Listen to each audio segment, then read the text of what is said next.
It's on page 193 and it's called chewy layered paratha.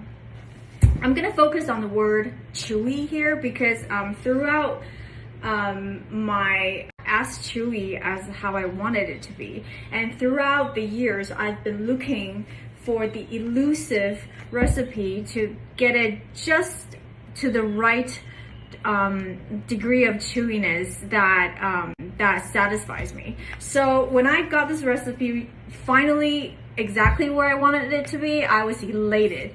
So today I'm going to be making it with you and show you how to do it. It's not the easiest recipe to get right, and I'm not saying that because it's fancy, but because there are some technical precision that you need to get the dough to be in just the right place, okay? And a lot of that has to do with experience and the look of the dough, the feel of the dough. So today I'm going to show you how to get there, and I will also be demonstrating an method of shaping the dough that is not included in the cookbook, and I'll explain why. So let's get to it. So I have the bread flour, all-purpose flour, sugar and salt in a stand mixer bowl. You will need a stand mixer to do this recipe, okay? Doing it by hand is very difficult and it's gonna require a lot of muscle and time, and I just don't think it's worth it. So the first precision that you need to achieve with this recipe is the temperature of the water. It needs to be at about 60 degrees Celsius. Okay, so and how I do that is I microwave 1.5 cup of water in the microwave on high for 1 minute and 30 seconds, and that will get me approximately to 60 degrees Celsius. But I strongly recommend that you measure this with a thermometer. Now I'm gonna add the water directly into the flour, and then I'm gonna start mixing this on low until it comes together. Now, because different brands of flours have different water absorbency, so it's really important that you look for visual cues. Okay, and that's one of the difficulties developing this recipe, is because it's hard to describe visual cues without experience. So I'm gonna show you what you're gonna be looking for, because again, different flours have different water absorbency. Even if you follow the recipes exactly, it doesn't mean that it'll turn out exactly the same, because you're using a different brand of flour from a different region or country. So here's what you're gonna be looking for. So when your dough just comes together, it should look sticky like this when it's mixing on low. So it should be sticking to the sides and bottom of the bowl as the machine goes, like right now, okay? If it looks drier than this, then add a little bit more water of those the hot water that you microwaved. And if it looks wetter than this, then add a little bit more flour. You can also always adjust as you go. And then when you think that your dough has been come to the correct consistency in the beginning like this, turn the speed to medium-high speed, and then start kneading it vigorously for the next about 6 to 8 minutes. So 6 to 7 minutes in, you're gonna start to see the dough that was wet and sticking to the sides and the bottom in the beginning is starting to pull cleanly away from the bottom of the bowl. Okay, once you see this happening, let it go for another 2 minutes, and I will show you exactly what it's supposed to look like at the end. So when the machine stops, you can see the dough is wet and it sticks to the bottom. Even when you run it on low, it's going to stick somehow on the bottom like that. But when you increase the speed, it's going to start to pull away cleanly from the bowl. And it's going to be making slapping sounds on the side. And once you stop the machine, it's gonna stick right back. And in the end, the dough should be very, very smooth and shiny. And when you touch it, it shouldn't stick to your hand, but it should feel very, very moist and very soft and supple, kind of like a baby's bottom, okay?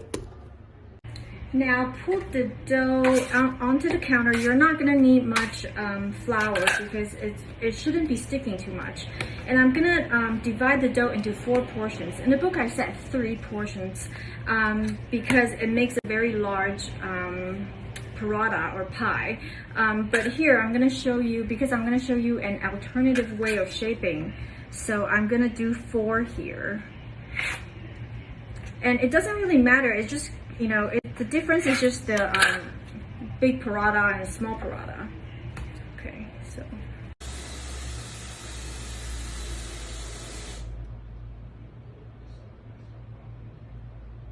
Now I'm going to show you the first method of shaping the dough, which is what's described in the book. So now your dough has been resting for an hour and it should be very soft and supple. The resting allows the gluten to relax. Otherwise, every time you roll it out, it's going to contract. So now put the dough on a flour surface and you start rolling it out. Don't use, you don't have to use too much flour. Just dust it as you go if it sticks, and if it doesn't, you don't need to add too much flour. Now roll it out into a disc. I'm gonna say as if you're making a thin crust pizza.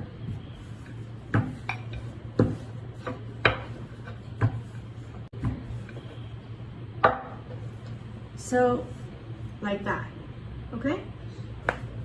Now, in the book I said use canola oil, and that is because if your kitchen is cold and you use butter, the butter is gonna solidify and it's gonna make it, it's gonna make the rolling out later a little bit harder. So that's why I said use canola oil. But because it's summer here in Hong Kong and my kitchen is very warm, so I'm gonna use melted butter in this case.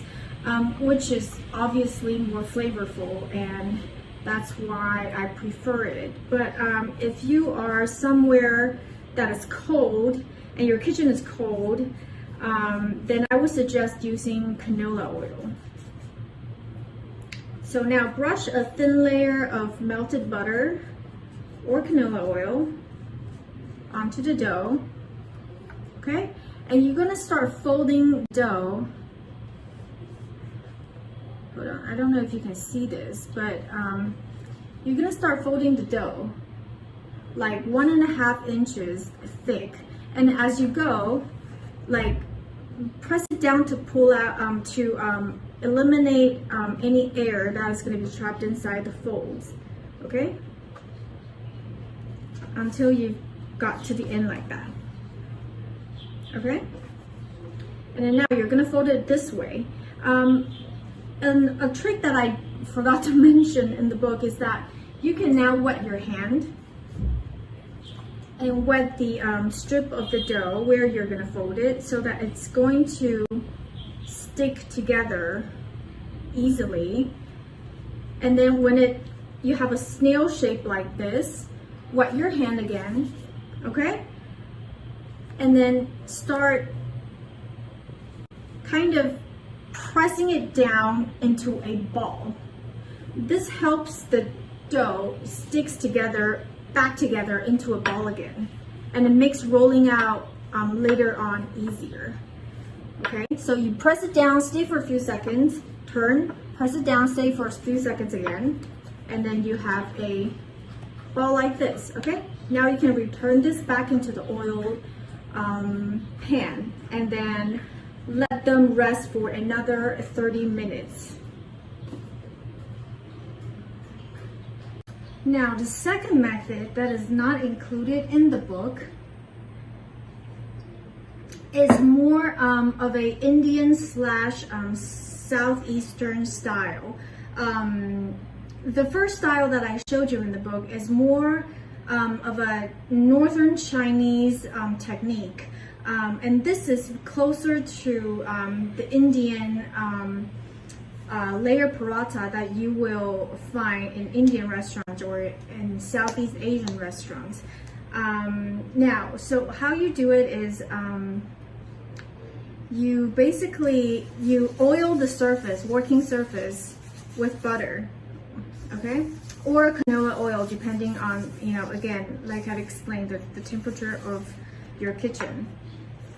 And once you've done that, you put a little bit of butter on your hand and the dough as well, and you start to press it down.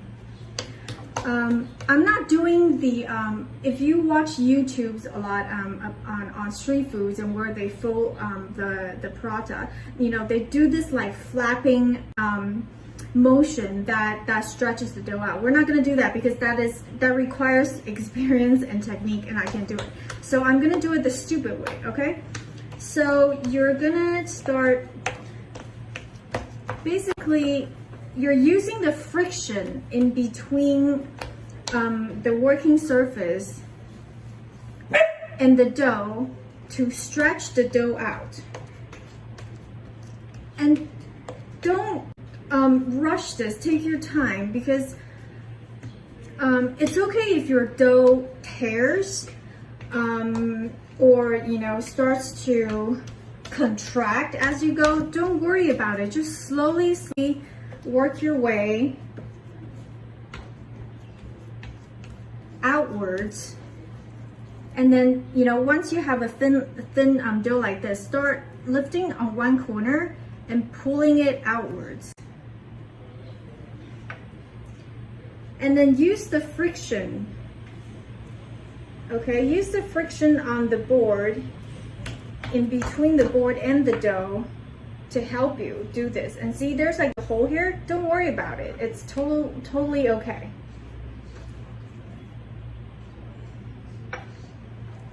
And you're gonna do this until you have a film of dough that is so thin that you can see your hands when you put it behind the dough.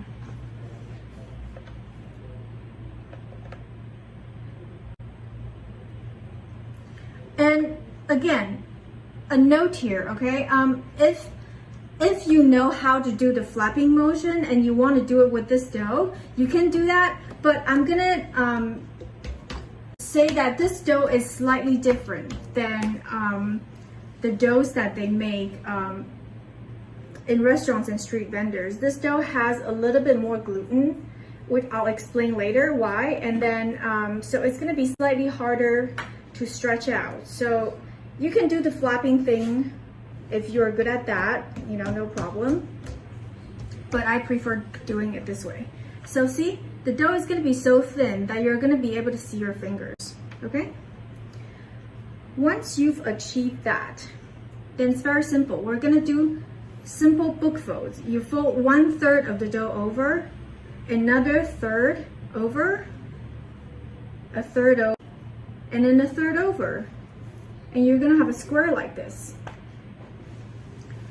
Now, I'm gonna take the time now to say, now you need to let this rest for another 30 minutes. So this is the difference between this dough and the dough that you see in street vendors and restaurants, where like they flap it, they shape it, and they immediately put it on the stove. And that is because the dough that they created has less gluten, either by using a flour with less protein, or they use boiling water. So the reason why we use hot water instead of cold or boiling water is because the 60 degrees Celsius water eliminates just enough gluten, meaning sort of semi-cooking it, that the dough is soft enough but also retains a lot of chewiness. So in other recipes, if you use boiling water, which will completely cook the dough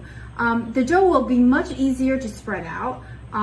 It won't contract, but it would taste more soft and doughy instead of chewy and stringy. So there's a balance there, and where I find my balance is I'm perfectly fine. I'm shaping these, and then I just leave it in a pan. I cover it with plastic wrap, and the beauty of this is that I can proceed to this step several hours ahead of serving. So it's like I don't want to do this if my guest is coming, or I have dinner and other stuff on the stove. So this allows me to prepare the dough a few hours ahead of time, and all I have to do before cooking is to slightly stretch it out again, which I'll show you.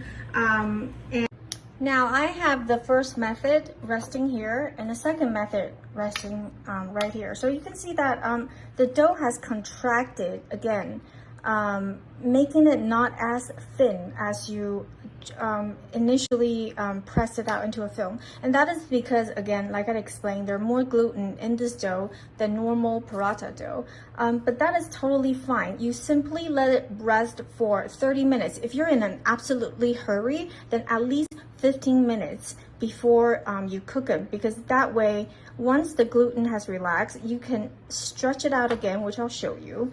But what I like to do is I like to do this several hours ahead of time, so I don't have anything to panic about when it comes to serving. So I'm gonna let them rest here, and I'll show you the final steps of rolling it out and cooking. So now when you're ready to roll out the dough again, this is the first method, okay? So lightly flour your surface, put the dough ball in the middle, lightly flour just so that it doesn't stick. And then you're gonna start gently rolling it out.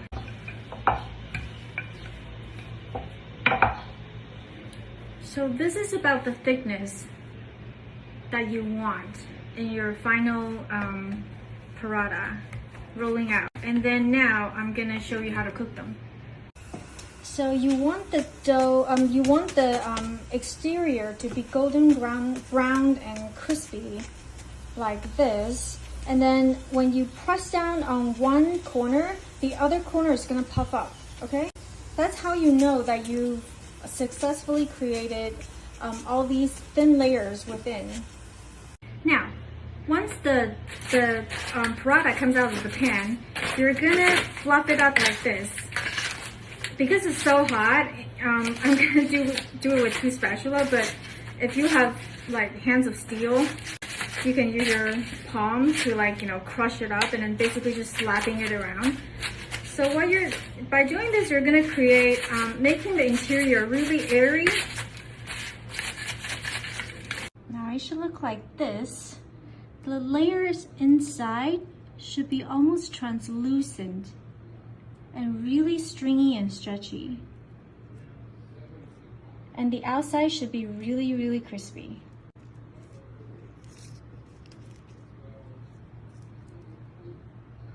Now, I'm gonna show you how to shape the dough with the second method, okay? So this is the square. It has contracted, but if you have sufficiently let it rest for at least an hour, up to several hours, it should be easily stretchable again. So what you're gonna do is you're gonna place it on top of the same surface and use the same friction to stretch the dough out. Square, should I say.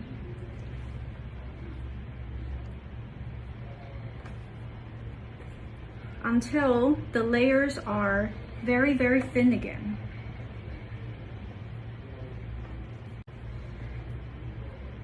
And the longer you let it rest, the easier this is going to be. And the reason why I'm struggling just a tiny bit is because it's only been actually 30 minutes.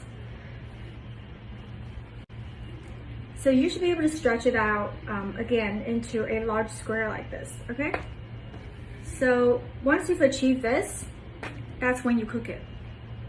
The cooking process is not all that different. The only difference is I will probably use a slightly higher heat just because this is a thinner piece of dough versus the first method. So that's probably the only difference. And the same thing will happen. You will see these puffing up of the dough, and that's going to show you that the layers are there. And you're gonna cook this until golden brown and crispy on both sides. So once the dough is ready, same thing, brutally just fluff it up, okay? Whether it's with your hand or spatula, you know, tear it up, you know, just kind of brutalize it a little bit, okay?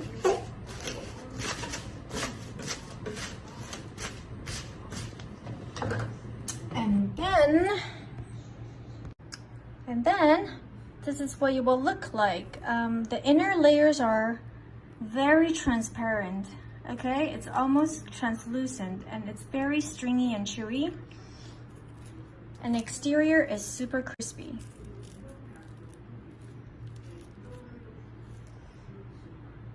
There you go. Really, believe me when I say that this really is the best layer paratha. Even if I include stuff I've had in fancy Indian restaurants, this is just, it has everything I'm looking for. Really crispy exterior and really, really chewy interiors.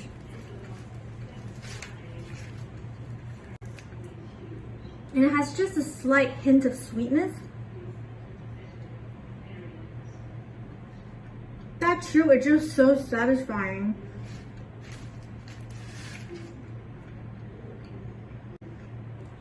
It's almost bread-like, even though it's not bread because it's unleavened. So try to make this recipe on your own. And you're probably gonna repeat it once or twice before you get the hang of it, but it's totally worth it. It's something that you will repeatedly make in your kitchen once you get the hang of it, I'm sure. So I hope you like it. Thanks for watching.